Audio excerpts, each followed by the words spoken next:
Good evening. आज हम चर्चा करते हैं राजनीति विज्ञान के एक ऐसे विषय के बारे में जिसका अध्ययन करना बहुत ज़्यादा ज़रूरी है, क्योंकि मेरे पास कॉलेज स्टूडेंट्स के बहुत सारे कमेंट्स आए हैं, कुछ बच्चों के मेरे पास फ़ोन भी आए हैं कि मैडम दबाव समूह के ऊपर एक वीडियो बनाया जाए। तो देखिए, इस वीडियो को शुरू करने से पहले मैं आपको बता दूं, अगर आप किसी भी कक्षा में आप लोग पढ़ते हैं तो आप देखिए, आधा अधूरा ज्ञान कहीं से भी प्राप्त ना करें। आधा अधूरा ज्ञान किसी के लिए भी बहुत खतरनाक हो सकता है। तो आप वीडियो को स्किप्ट भी बिल्कुल भी मत कीजिएगा, आपके लिए बहुत उपयोगी होने वाली है। इस वीडियो को देखकर आप किस तरह के, अगर आप कॉलेज में पढ़ते हैं तो आप 16 नंबर के प्रश्न कंप्लीट कर सकते, अगर आप स्कूलों में पढ़ते हैं तो आपका या 5 या 7 नंबर का जो भी क्वेश्चन आता है आप उसको बड़े अच्छे तरीके से पूर्ण कर सकते हैं। अगर आप पढ़ते भी नहीं हैं तो आपको ये भी पता होना चाहिए कि दबाव समूह है क्या, क्योंकि हम भी शासन प्रणाली के एक भाग होते हैं, तो हमें पता होना चाहिए कि प्रेशर ग्रुप्स है क्या। चलिए अब हम शुरू करते हैं, टाइम को ख़राब ना करें, अपने टॉपिक पे आते हैं। हम देखते हैं हम लोग क्या करते हैं। दबाव समूह क्या है, सबसे पहले तो हम यही देखते हैं। देखिए, कुछ वर्षों पहले हमारे देश में जो दबाव समूह थे उनको घृणा की दृष्टि से देखा जाता था, उनको अच्छा नहीं माना जाता था। उनको ये माना जाता था कि ये चालाक के तरीके से सरकार को परेशान करके अपना काम करवाते हैं। लेकिन देखिए, प्रजातंत्र की जो सरकारें हैं उनमें इसका महत्व अब क्या हो गया है, बढ़ता चला गया। आजकल दबाव समूह का बहुत महत्व है। जैसा कि फ्रेडरिक महोदय लिखते हैं, फ्रेडरिक एक राजनीतिज्ञ है, वो कहते हैं, क्या कूड़ा ढोने वाले और क्या राजनीति विज्ञान के गंभीर छात्र सभी इन दबाव समूहों का यही दृष्टि से देखते थे। ऐसी पार्श्विक शक्ति माना जाता था इनको, जो प्रजातंत्र की आधारशिला को नष्ट करने पर तुली हुई थी। इसका मतलब फ्रेडरिक महोदय का ये मानने वाला था कि दबाव समूह अगर कोई भी बना ले, क्या कचरा उठाने वाला अशिक्षित व्यक्ति, क्या कोई भी सरकार पर दबाव डाल के अपनी बात को मनवा सकता है? वो चीज़ें उनकी नज़र में क्या थी, गलत थी। लेकिन वर्तमान समय में हम देखते हैं दबाव समूह का महत्व बढ़ गया, क्योंकि अब समय बदल गया है, वस्तु स्थिति बदल चुकी है। राजनीति में दबाव समूह के महत्व को समझा जाने लगा है और प्रजातंत्र के निर्वाचन जो होता है प्रजातंत्र में, वो प्रादेशिक आधार पर होता है।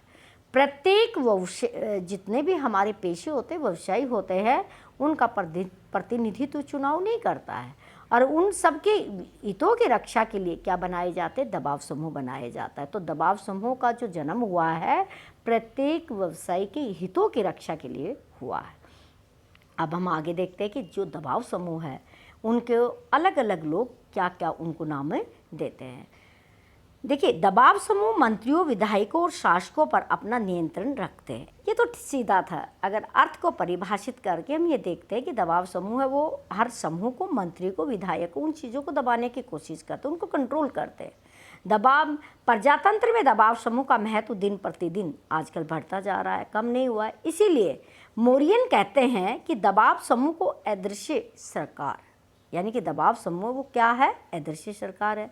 सरकार तो कुछ और है, लेकिन चलाते कौन है, दबाव समूह का चलाते हैं। इसी तरह शेलिन कहते हैं कि ये एक अनौपचारिक सरकार है, फॉर्मल नहीं है, इनफॉर्मल गवर्नमेंट है। इसी तरह फाइबर महोदय कहते हैं कि अज्ञात साम्राज्य है दबाव समूह। दबाव समूह है वो अज्ञात साम्राज्य है, साम्राज्य तो है लेकिन उसका पता नहीं है। इसी तरह दबाव समूह के अब हम देखते हैं कि कार्य क्या है। अब दबाव समूह क्या कार्य करते हैं। एक तो अगर देखा जाए कि इसकी विशेषता, महत्व, तो ये जनमत का निर्माण करते हैं, क्योंकि दबाव समूह है जब वो देश के अंदर घूम घूम के लोगों से मिलकर क्या करते हैं, जनमत का निर्माण करते हैं। जनता की राय को लेते हैं, उनकी प्रॉब्लम्स को देखते हैं, उनके विषय को देखते हैं, और जगह जगह फिर क्या करते हैं, सरकार पर दबाव डालने के लिए वो क्या आंदोलन, धरने, है ना, बातचीत, ये सब करते हैं। चुनाव में सक्रिय इनका योगदान रहता है, क्योंकि जब भी देश के अंदर 5 वर्ष में चुनाव होता है, चाहे वो विधानसभा के चुनाव होते हैं, चाहे लोकसभा के चुनाव होते हैं, ये राजनीतिक दलों पर दबाव बनाने के लिए एकदम चुनाव के समय बड़े एक्टिव हो जाते हैं और इनका महत्व बढ़ जाता है, क्योंकि वोट बैंक की राजनीति के लिए जो दबाव समूह जो होता है, राजनीतिक दल इनके साथ चुम्बक की तरह खींचते हुए चले आते हैं। नेक्स्ट हम देखते हैं कि सरकार की निरंकुशता पर ये लोग क्या करते हैं, नियंत्रण लगाते हैं। अगर दबाव समूह है तो सरकार मनमानी नहीं कर पाती है। नहीं, कई बार किसी भी विभाग का सरकार को निजीकरण करना होता है, किसी का वेतन कम करना होते हैं, किसी का ये घटाना वो घटाना, छुट्टियां कम करना, कोई भी काम हो सकता है, किसी भी विषय पर जीएसटी लगाना, इस तरह का कोई भी काम हो सकता है। लेकिन दबाव समूह क्या करता है, सरकार की इस मनमानी को क्या करता है, नियंत्रित करता है। समाज और शासन में संतुलन स्थापित करने का काम दबाव समूह करता है, क्योंकि समाज से ही दबाव समूह निकल के जाते हैं और जितने भी पेशेवर लोग और जितने भी संगठन बनाए जाते हैं वो समाज में से ही होते हैं और वो शासन से बातें करके एक तरह से अपना संतुलन क्या करते हैं, कायम करते हैं। जो बात उनके दिलों में होती है, दो बात उनकी प्रॉब्लम होती है, वो सरकार कर पहुँचा दी जाती है। कानून निर्माण में इनकी क्या होती है, सहायता होती है। अब मान लीजिए सरकार किसी काम को लेके ये दबाव डालते हैं सुधार करने के लिए, तो सरकार को क्या करना पड़ेगा, उस काम को लागू करने के लिए कोई कानून बनाना पड़ेगा। उस कानून बनाने के लिए कुछ राय और कुछ सलाह ये भी देते हैं कि ये चीज़ें ऐड करनी चाहिए। तो इस तरह ये सरकारों का क्या करवाते हैं, कानूनों का सरकार के माध्यम से निर्माण करवाते, खुद ये निर्माण नहीं करते हैं। कानून का निर्माण कहे ये निर्माण नहीं करते, लेकिन सरकार को सहायता करते हैं। किसी भी पक्ष के लिए ये जब काम कर रहे होते हैं तो उस पक्ष की बातों को ये क्या करते, लिख कर देते हैं सरकार को और सरकार उन पर विचार करती है और उन्हीं के विषय में सरकार क्या करती है, फिर कानून बनाती है। व्यवसायियों का प्रतिनिधित्व करते हैं। अब कोई भी दबाव समूह होता है, जैसे मजदूर संघ हो गया दबाव समूह, विद्यार्थी संघ हो गया, उद्योगपति संघ हो गया, किसी भी काम धंधे के करने वाले को, जैसे चार्टर्ड अकाउंट का हो गया, टीचर्स का हो गया, लेक्चरर्स का हो गया, किसी भी तरह के जो अलग अलग हमारे पेशे होते हैं उनके जो ग्रुप्स होते हैं वो उनका क्या करते, प्रतिनिधित्व करते हैं। व्यक्ति और सरकार के बीच ही संचार का काम करते हैं। सरकार नहीं तो एक तरफ रहे, जनता एक तरफ रहे, व्यक्ति एक तरफ रहे, लेकिन ये जो दबाव समूह है ये बीच में एक कड़ी का काम करते हैं कि जनता को जब भी कोई बात उनके अनुकूल लगती है तो वो दबाव समूह के माध्यम से सरकार तक उस बात को पहुंचाया जाता है। कम्युनिकेट करने का काम करते हैं, एक तरफ पब्लिक को और एक तरफ सरकार को ये लोग क्या करते हैं, संचार पहुंचाते हैं।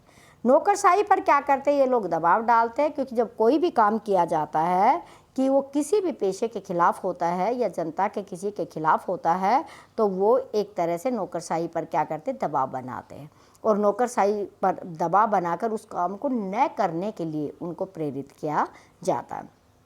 सामाजिक, आर्थिक तथा राजनीतिक सुधार होता है। अब कहते हैं दबाव समूह अगर किसी देश में है तो उस देश में समाज में जो चीज़ें मानने योग्य नहीं है उनको दबाव समूह प्रेशर डाल से उन चीज़ों को मनवा लेते हैं।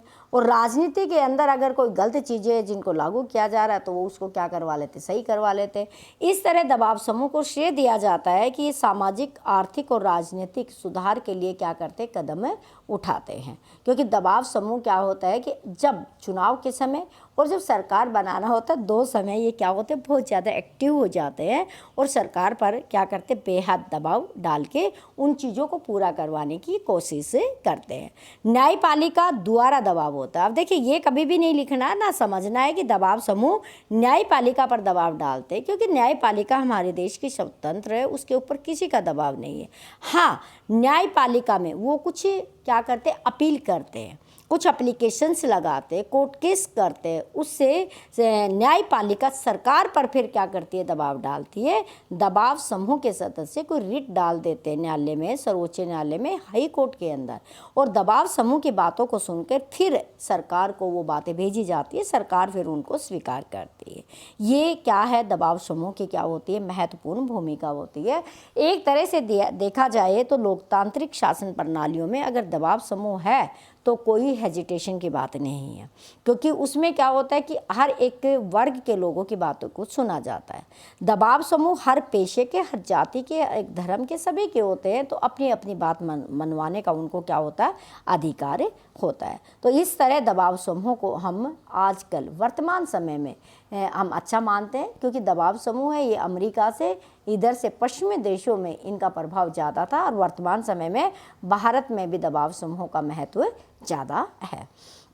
अब देखिए कोई भी चीज़ होती है उसके दो पहलू होते हैं, पूर्ण रूप से उसको सही मानना भी सही नहीं है और पूर्ण रूप से हम उसको गलत भी नहीं मान सकते। तो देखिए, दबाव समूह के कुछ गुण भी है और कुछ दबाव समूह में अवगुण भी है।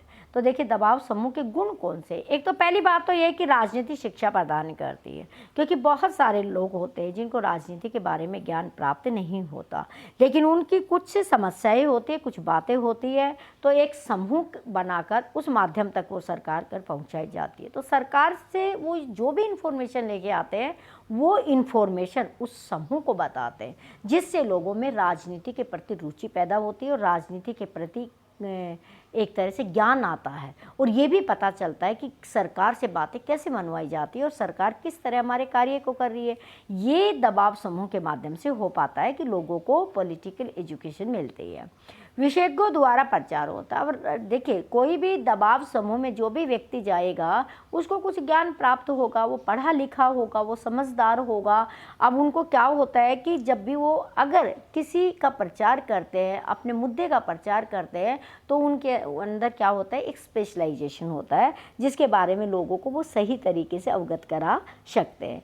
विशेष वर्गों के हितों की रक्षा की जाती है। दबाव समूह होता है कि पूरे पब्लिक के लिए नहीं होता है, ऐसा मैं बार बार आपको बता चुकी कि दबाव समूह होता है किसी एक वर्ग का होता है, या एक पेशे का होता है, एक व्यवसाय का होता है, या तो किसानों का दबाव समूह हो सकता है, मजदूर का हो सकता है, विद्यार्थी, अध्यापक, लेक्चरर्स, किसी का भी हो सकता है। तो ये क्या होता है, एक वर्गों के हितों की ही क्या करता है, रक्षा करता है। उसी के लिए सरकार पर क्या करता है, दबाव डालता है। सरकार मान लेती है तो ठीक है, नहीं तो वो क्या करते हैं, न्यायालय की शरण में चले जाते हैं या सरकार को फेल करने के प्रयास करते हैं। ठीक है, इस तरीके से वो अपना काम करते हैं। इसी तरह देखिए, दबाव समूह के माध्यम से कुछ क्या होती है, अवगुण भी होती है, हानियाँ भी होती है और आलोचनाएँ भी होती है। तो पहली बात तो ये कही जाती है, जो दबाव समूह के पक्ष में नहीं है उनका ये मानना है कि ये अप्रजातांत्रिक है। देखिए, चुनाव जब होते हैं तो उसमें ये लोग क्या करते हैं, एक वर्ग के हितों की बात सरकार तक करते हैं। अब देखिए, एक व्यापारियों का दबाव समूह होगा, वो व्यापार के बारे में बातें करेगा, बाकी चीज़ों को सुना नहीं जाएगा। तो इसमें क्या होती है, एक ही पहलू की बात की जाती है, ये प्रजातांत्रिक नहीं है। एक तो ये कहकर इसकी आलोचना की जाती है, यानी कि डेमोक्रेटिक देश हमारा है तो उसमें डेमोक्रेटिक तरीके से ही दबाव समूह होना चाहिए। ये सिर्फ एक स्पेशलाइजेशन होता है, एक फील्ड के व्यक्ति जाते हैं और सरकार पर दबाव डालते हैं, उन्हीं बातों को स्वीकार करने के लिए कहा जाता है, तो जिसको अनैतिक माना जाता है। दूसरी इसमें कमी है, वो है कि साधारण जनता के हितों की उपेक्षा होती है। जो कॉमन लोग हैं देश के, जो साधारण नागरिक देश के हैं, जो व्यापारी नहीं हैं, जो विद्यार्थी वर्ग में नहीं आते, जो अध्यापक वर्ग में नहीं आते, जो किसान वर्ग में नहीं आते, उनके हितों के साथ क्या होती है, अवहेलना होती है, क्योंकि उनके दबाव समूह नहीं है तो उनकी बातों को तो सुना नहीं जाता है, उनकी बातों को ये उठाते नहीं है, तो साधारण जनता के हितों की उपेक्षा होती है और ये भ्रष्ट आचरण करते हैं। अब देखिए, दबाव समूह तो बनाए जाते हैं, कई बार क्या होते हैं कि जनता से जिनके हितों की बातें करते हैं उनसे भी पैसे ले लेते हैं ये लोग, और कई बार क्या कहते हैं, सरकार से भी क्या कर लेते, लेन देन का सौदा कर लेते हैं। ये अपने आप को भी क्या करते हैं, अपने मूल्यों को, अपने बातों को भी आजकल बेच देते हैं। तो इसको एक तरह से क्या कहा जाता है, भ्रष्ट आचरण दबाव समूह का हो गया है। आलोचकों की श्रेणी में जब हम इसको पढ़ते हैं तो ये माना जाता है कि भ्रष्ट आचरण हो गया है। नौकरशाहों से साठगांठ करना, मंत्रियों के साठगांठ करना और दबाव समूह जिनके लिए बनाया है उनके हितों की अपेक्षा ये खुद के हितों को क्या करते रहते हैं, पूरा करते रहते हैं। नेक्स्ट इनकी अवहेलना है कि राष्ट्रीय हित को क्या होता है, खतरा होता है। अगर दबाव समूह कोई इतना स्ट्रॉन्ग बन जाता है देश के अंदर, वो हड़ताल, धरना ये सब करने लग जाते हैं, तो इससे जो हमारे राष्ट्र हित होता है वो कई बार क्या होता है, खतरे में। मान लीजिए हमारी सरकार कुछ देश हित के लिए कुछ नया उत्पादन करने के लिए कोई बहुत कुछ नया प्रोडक्शन करना चाहती है, या फिर नया कोई कंपनी या कुछ बनाना चाहती है, और एक हित के लिए अगर वो सही नहीं है तो दबाव समूह क्या कर सकते हैं, सरकार पर प्रेशर डाल सकते हैं। क्योंकि देखिए, वो राष्ट्र की बात ना करके सिर्फ वो एक पहलू की बातें करते हैं।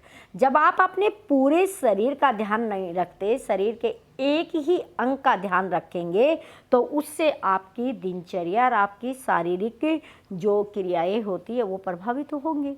इसी तरह दबाव समूह अगर एक ही समूह को लेकर काम करेंगे तो उस पर क्या पड़ेगा, प्रभाव पड़ेगा, राष्ट्रीय हित उससे क्या होंगे, प्रभावित होंगे।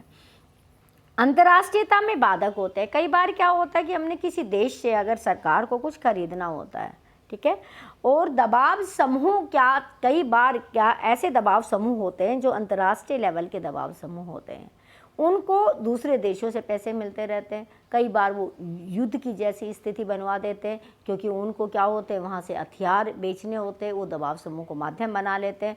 तो दबाव समूह कई बार क्या होते हैं, अंतर्राष्ट्रीय लेवल तक हमारे देश को या दूसरे देशों को क्या कर सकते हैं, नुकसान पहुँचा सकते हैं। इसलिए दबाव समूह का एक तरह से क्या है, मिला जुला असर होता है। तो आप लोग निष्कर्ष में हम लोग देखते हैं, देखिए पहले दबाव समूह की उत्पत्ति देखा जाए तो अमेरिका में हुई थी, और धीरे धीरे भारत में भी दबाव समूह आ गई। और जिन देशों में लोकतंत्र शासन व्यवस्था सबसे ज़्यादा सशक्त है, लोकतंत्र शासन व्यवस्था मजबूत है, वहाँ पे दबाव समूह का होना लाजमी है, क्योंकि आवाज़ उठाना सिर्फ लोकतंत्र की ही बात है, और बाकी अगर शासन प्रणालियाँ होती है तो इतने खुले तरीके से हम किसी भी सरकार का या किसी अधिकारी का या किसी भी संस्था का हम विरोध नहीं कर सकते। लेकिन दबाव समूह के माध्यम से एक गुट बन जाता है, सरकार को प्रेशराइज किया जाता है, एक लॉबी बना ली जाती है, और सरकार को बात मानने के लिए क्या कर दिया जाता है, एक तरह से मजबूरी कर दिया जाता है। इस तरह हमारे देश में दबाव समूह क्या करते हैं, काम करते हैं। और आने वाली वीडियो में हम लोग देखेंगे कि भारत में कौन कौन से दबाव समूह हैं, कि कब कब उनका अस्तित्व आया, ठीक है, और कौन कौन से उनके उद्देश्य थे जिनको पूरे करने के लिए उन्होंने क्या क्या संघर्ष किया। नेक्स्ट वीडियो के अंदर हम ये करेंगे। आप लोगों से मेरी रिक्वेस्ट है, अगर आपको वीडियो पसंद आ रही है तो आप प्लीज़ वीडियो को लाइक कीजिएगा। आप चैनल पे फर्स्ट टाइम विजिट कर रहे हैं तो आप इसको चैनल को सब्सक्राइब कर लीजिएगा। हैं, आपने पूरी वीडियो देखी, इसके लिए आप लोगों का बहुत बहुत धन्यवाद। Thanks for watching.